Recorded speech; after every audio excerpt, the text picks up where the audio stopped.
आज 29 नवंबर है और मेंटेनेंस का केस और गाजनवाल का केस टेकअप हुआ था और बड़ा पॉजिटिव मैसेज और कायम अली शाह जो अदर साइड के थे बड़े खुशगवार मूड में हमारी हेयरिंग हुई थी और सारी हमारी मिसअंडरस्टैंडिंग जितनी भी है वो क्लियर हो गई है।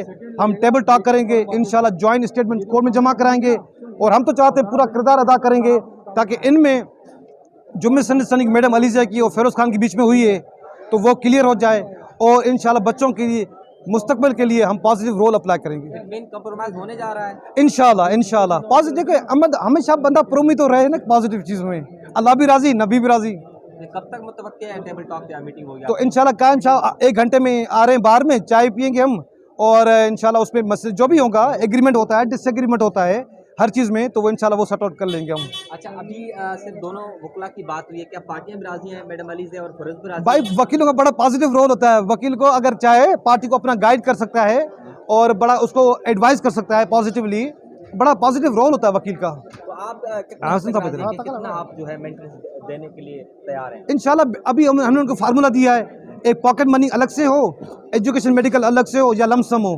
तो मजीद हसन साहब एडवोकेट हैं तो वो बताएंगे। जी क्या कहना है आपका?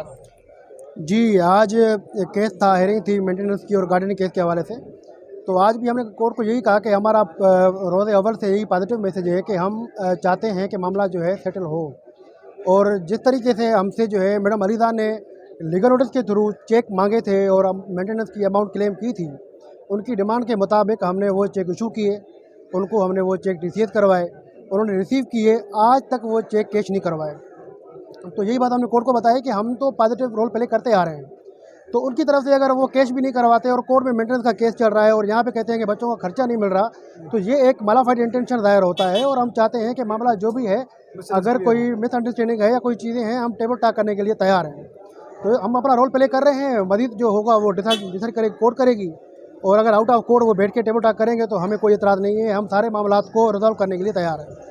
ठीक है सर, बहुत बेहतर होता, हमारी भी यही उम्मीद है पार्टीज़ जो है ना अगर इस चीज़ पे राज़ी हो जाती हैं तो ठीक है, लेकिन उसका एक तरीका होता है। कोर्ट में जब केसेस चल रहे होते हैं तो आउट ऑफ कोर्ट पार्टीज़ के बीच में, उनके लॉयर्स के बीच में लेटर्स एक्सचेंज होते हैं, उनका रिप्लाईज आते हैं, उसके बाद ये चीज़ एग्रीड होती हैं।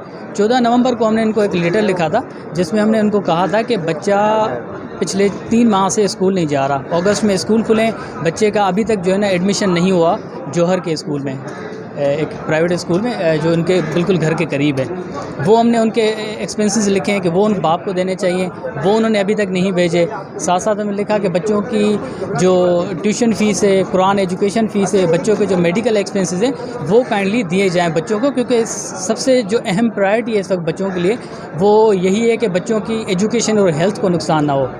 और जब से ये केस चल रहा है ये इसी चीज़ को डिले कर रहे हैं। अभी तक ना इंटरम मेंटेनेंस इन्होंने हमें कुछ दी है, 20,000 दिए थे शुरू में जो हमने काउंटर क्लेम करके हम उनको हमने वापस कर दिया। हमने यही बताया था कि वो बच्चों की नीड्स के हिसाब से कम है, जो हमने 1-1 रुपये की चीज़ जस्टिफाई भी कोर्ट में की है, सारा रिकॉर्ड है ऑनरेबल कोर्ट में। उसके बाद हमने इनको एक अमाउंट दी कि आप इतनी अमाउंट बच्चों की एक्सपेंसेस की मद में दें, भले खुद चीज़ें बच्चों को लेके दें, लेकिन वो भी अभी उन्होंने नहीं दी। बच्चों की एडमिशन अभी तक रुकी हुई है, जो उनका बेटा है फिरोज़ खान का, अभी दिसंबर आ गया है, अगस्त से उनको स्कूल स्टार्ट करने थे, दिसंबर तक अभी तक उसकी एडमिशन नहीं हुई। बाप बच्चों की एडमिशन नहीं करवा के देगा। हम नहीं कह रहे कि हमें पैसे दे दें आप, हम कह रहे हैं कि आप खुद जाके स्कूल में बच्चे की एडमिशन करवा दें, वो भी नहीं करवा रहे। रिज़ल्ट क्या आ रहा है? बच्चों की एजुकेशन को नुकसान हो रहा है। चलें, जो ट्यूशन फ़ीस है बच्चे की, कुरान एजुकेशन है, वो तो माँ बेयर कर रही है, लेकिन स्कूल एडमिशन एक्सपेंसेस तो बाप को देने चाहिए। और इस पर मैं वजाहत करता जाऊँ क्योंकि बीइंग अ लॉयर मैं समझ सकता हूँ, बाकी शायद आम लोगों को इस चीज़ की नॉलेज ना हो कि सेपरेशन के बाद, डिवोर्स के बाद बच्चों के जितने भी एक्सपेंसेस होते हैं वो बाप को बेयर करने पड़ते हैं, माँ की कोई रिस्पॉन्सिबिलिटी नहीं होती। ये जो माँ या नाना या उनके जो ननियाल की तरफ से जो एक्सपेंसेस हो रहे हैं गुडविल रजिस्टर में हो रहे हैं और बच्चों के लिए हो रहे हैं, क्योंकि माँ की प्रायोरिटी बच्चे हैं। इसी वजह से माँ अपने माँ बाप से भी चीज़ें लेके और बच्चों के एक्सपेंसेस पे कर रही हैं, स्पेशली एजुकेशन और हेल्थ। लेकिन बाप को अभी तक 3 महीने से केस चल रहा है, 4 महीने से बच्चों की स्कूल स्टार्ट हो गया है, अभी उनको कोई परवाह नहीं है। आज भी उनको जवाब जमा करवाना था, रिटन स्टेटमेंट फ़ाइल करनी थी, एक्सपेंसेस वाला जो मेंटेनेंस का सूट है उसमें, आज भी उन्होंने नहीं किया। आज चले ऑनरेबल कोर्ट के जज साहब एब्सेंट थे, लेकिन वो कोई चीज़ फ़ाइल हो सकती है कोर्ट में, उस पर जो लिंक जज हैं वो बिल्कुल उस चीज़ को एडमिट कर सकते हैं कोर्ट में।